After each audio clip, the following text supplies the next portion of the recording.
يا مساء الفل، يا مساء الورد، يا مساء الياسمين. ازيكم حبايبي؟ عاملين ايه؟ نبتدي الفيديو بتاعنا زي ما احنا متعودين. اللهم صل وسلم وبارك على سيدنا محمد وعلى اله وصحبه اجمعين. تعالوا مع بعض كده واحنا سهرانين قمنا عملنا شويه بوريك بيتي كده جميل، احلى من بتاع الافران 100 مره. وحاجه بيتي كده وجميله وانتي قاعده، وكميات حلوه بكيلو واحد دقيق. عملنا الكميه اللي قدامكم دي. هنسمي الله ونبتدي مع بعض. معانا كوبايتين من الميه، معانا معلقتين سكر كبيرة، معانا كيس خميرة، معانا معلقة صلصة. بصوا ظرف الصلصة دوت أنا كنت واخدة منه معلقة كبيرة فاتبقى منه معلقة، يعني بمقدار لو أنت عندك برطمان هتاخدي منه معلقة كبيرة. وذرة ملح صغيرة، وكوباية إلا ربع زيت على سمنة. أنا حاطة زبدة على زيت. عايزة تعمليها بسمنة بس ماشي، بس ما ينفعش زيت بس عشان ما تنشفش منك جامد. وهنبتدي نقلب كده، يبقى كوبايتين مية معاهم كوباية إلا ربع سمنة على زيت، معلقتين سكر، كيس خميرة، معلقة صلصة، ذرة ملح. وهنبتدي نزود الدقيق بتاعنا. بصوا انا هحط قدامكم دلوقتي اربع كوبايات دقيق، هما المفروض 5 كوبايات دقيق، بس علشان برضو المبتدئين يبتدوا يحطوها ايه واحدة واحدة كده. انا حطيت قدامكم دلوقتي 4 كوبايات دقيق، وهنضيف مع بعض تدريجيا الكوباية الخامسة مع بعضين. بصوا العجينة طرية معانا اهي، هنحتاج الكوباية الخامسة معانا. هنبتدي نحطها واحدة واحدة كده، مش هنحطها على طول.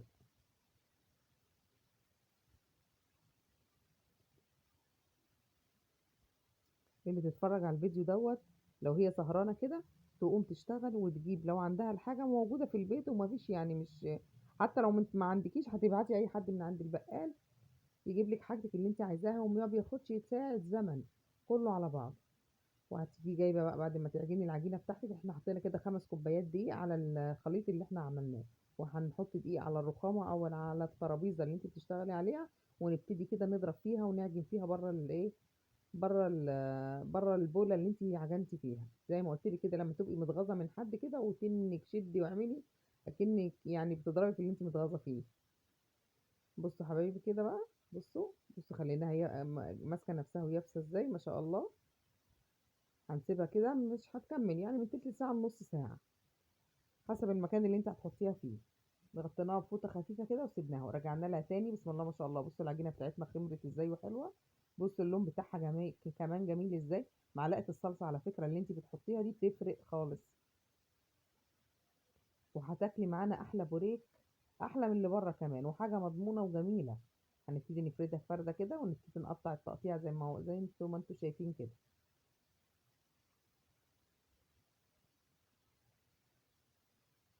ونقطعها حتت صغيره قد الليمونه.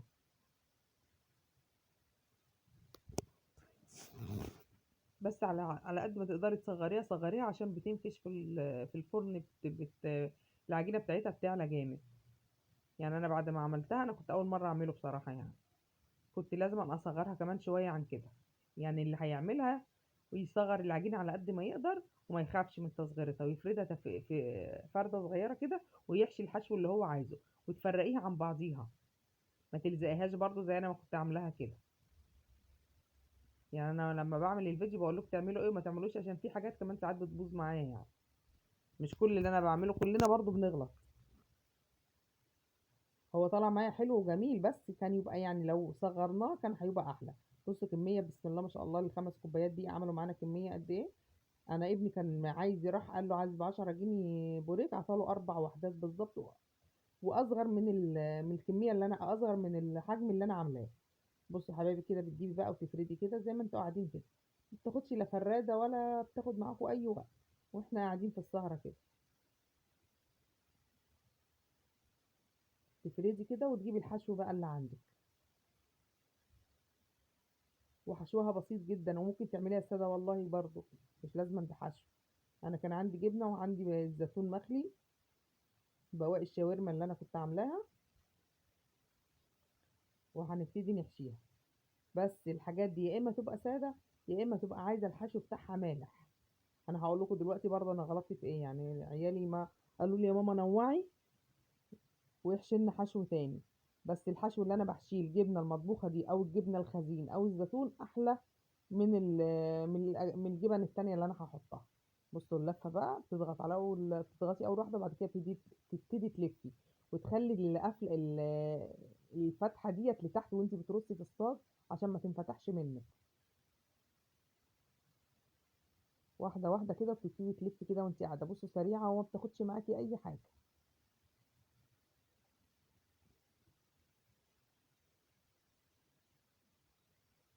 طبعا احنا بيبقى معانا الصاجان بتاعتنا مدهونه، واحنا شغالين في اخر حاجه كده بنولع الفرن وبندفيه. الحشو بتاعنا دوت زيتون بس، لابو يوسف زي ما قلت لكم هو ما بيحبش الاجبان في اي حاجه، هنحشي له شويه كده بالزيتون لوحده. زي ما قلت لكم لازم نرضي جميع الاطراف، يعني ما نزعلش حد.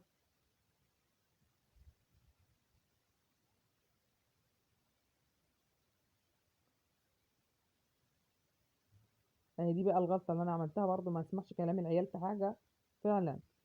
قالوا لي يا ماما هات لنا ايه، اعمل لنا ميكس جبن من اللي عندك. انا عيالي بيحبوا الجبنه الموتزاريلا شويه والشيدر والتركي والحاجات المبشوره دي، فجبتها بس بصراحه ما كانتش مطعمه يعني، وما كانش طعمها حلو بالنسبه لي انا. هم كلوها وبيقولوا طعمها حلو، بس انا كطعم بالنسبه لي انا ما كانتش حلوه. ال- المخبوزات دي بتبقى عايزه الحاجه المالحه، زي الجبنه الخزين، الجبنه المطبوخه، الزيتون. لو هتحطي بيفي مع زيتون ماشي، بسطرمه مع زيتون ماشي، والبسطرمه كمان لوحدها لان البسطرمه مالحه.